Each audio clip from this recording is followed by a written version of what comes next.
Hola, el meu nom és Cisco i us explicaré el conte de l'assassinat de Roger Ackroyd, però no en concret el conte, sinó que us explicaré com era en Damià.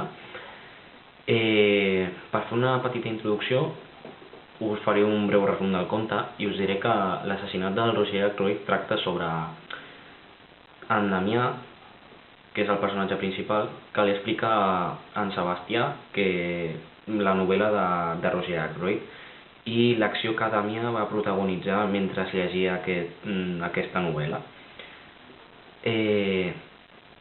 Damià, mentre llegeix la novel·la, l'interromp molta gent i l'acaba interrompent en Teodor, que és el cunyat de la seva dona Dorotea, i li diu qui és l'assassí de Roger Ackroyd, que és el Dr. Shepard. Amb això, Damià reacciona molt violentament i agafa una escopeta que prèviament abans en Teodor havia deixat i li fot 2 trets, cosa que fa que Teodor acabi ferit de bala, només una bala dels 2 trets, i res. Ara passaré a explicar-vos com era Damià.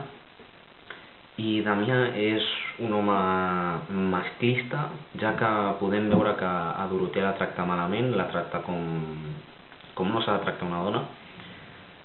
I també podem veure, per exemple, que és un home amb molt poca paciència, ja que en 5 ocasions li diu a Sebastià que deixi de picar amb un llapis.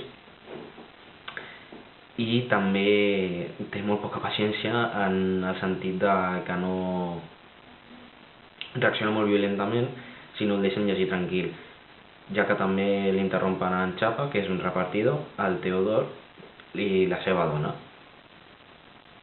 I a part d'això, podem veure que és un apassionat de les novel·les de detectius, ja que en un moment del conte ens citen que